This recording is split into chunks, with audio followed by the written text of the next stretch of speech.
Good day, everyone. My name is Dr. Jack Forbush from the Austin Catholic Center for Family Medicine. Practices are located in Maine, Hamden, Maine specifically, but as you can probably tell, this is not Maine. So, I've been doing direct primary care for 7 years or so when I was asked by world-renowned, infamous direct primary care advocate to answer a couple of questions. So, this is my answer to the question behind door number one. And I'm going to paraphrase this a little bit because I don't have the exact question in front of me. But on a scale of 1 to 10, how happy am I now? And using the same scale, how happy was I before direct primary care? Well, it might be best to mention how happy I was not before direct primary care. And on a scale of 1 to 10, I would probably rate that a negative 63,547. I was very unhappy, miserable SOB, angry at myself, angry at the world, angry at pretty much everything, both mentally, physically, psychologically, spiritually, emotionally, blah, blah, blah, blah, blah. All those wonderful integrative medicine terms. But just a really mean, angry, depressed, and physically unwell person. And that was really the straw that broke the camel's back is when I hated seeing the person I saw in the mirror and realized that I needed to change, which I did.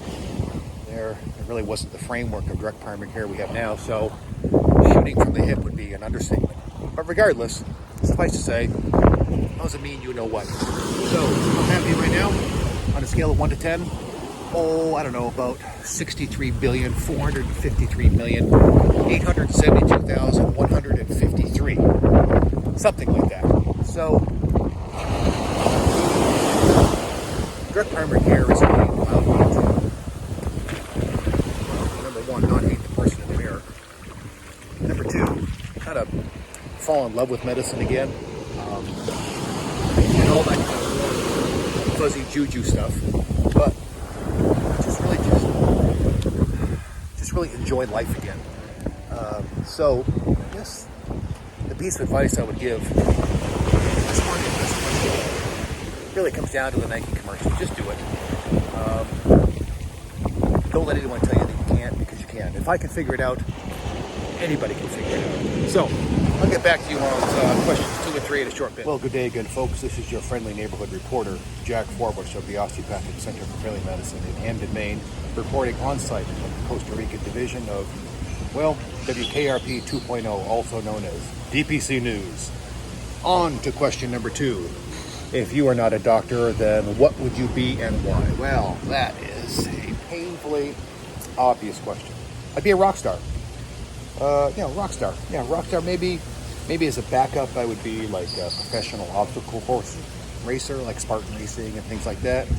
And third backup choice, I'd probably be tinkering around in IT or something like that. But definitely, who doesn't want to be a rock star? Who doesn't want to be a rock star like someone like, Dr. Farrago or Dr. Lassie or any Dr. Van Kirk? Guy's a good-looking guy, don't get me wrong. Or some of the wonderful women like Dr. Harrider. Who wouldn't want to be rock stars like Dr. Edwards or Dr. Haynes or any of these folks?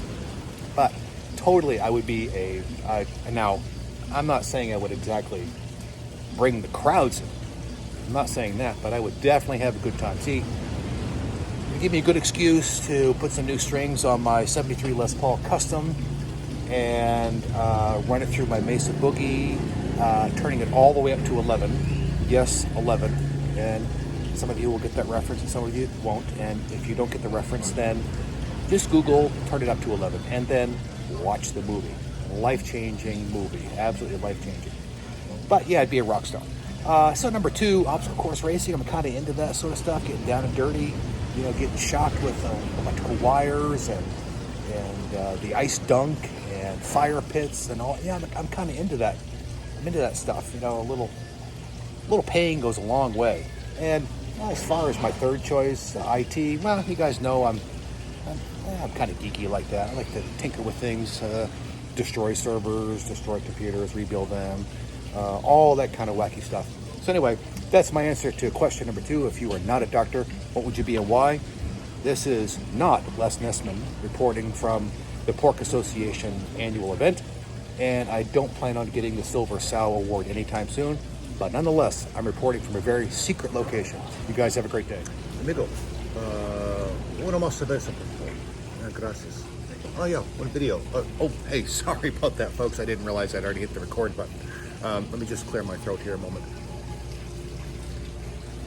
Anyway, Jack Forbush from the Osteopathic Center for Family Medicine in Hamden, Maine, doing DPC for the past 7 years.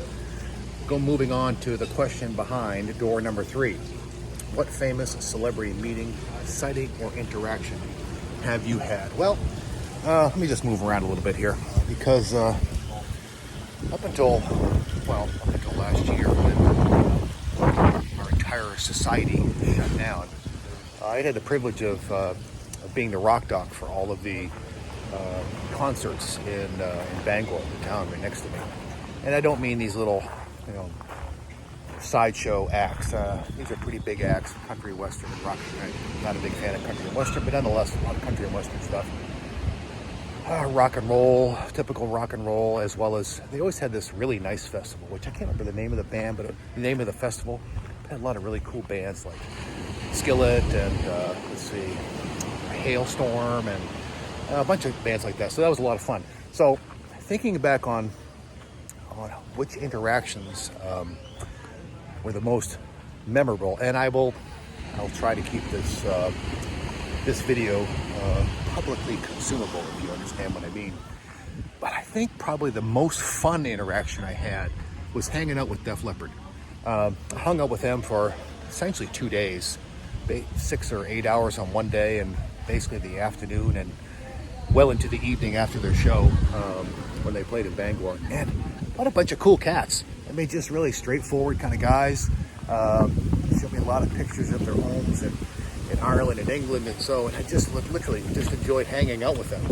We often have this perspective that some of these celebrities or stars are bigger than life. Let me tell you something. I don't know how many bands I've come across and met and provided some medical care for. But these cats, they're just regular people. Whether it's Def Leppard or another great one was Little Big Town. Again, I'm not a big country western fan, but those guys and ladies were a hoot. Cute little kids and all that sort of stuff, or Tim McGraw or George Thorogood or Leonard Skinner. I mean, the list goes on. Just a bunch of really cool cats. But I think probably the most memorable one was hanging out with Def Leppard. Maybe it's because, I'm a kid of the 70s and 80s, all that good hard rock, heavy metal stuff goes a long way. It brings back a lot of good and really good memories. So maybe that's what made it more special. I have no idea. But clearly that's the most memorable one. Even better than running into America in the elevator at Spark City, Nevada, which was kind of cool too. But yeah, definitely the Def Leppard one. All right, so that's me signing off for DPC News, live from the Costa Rica division. Have a great day, folks.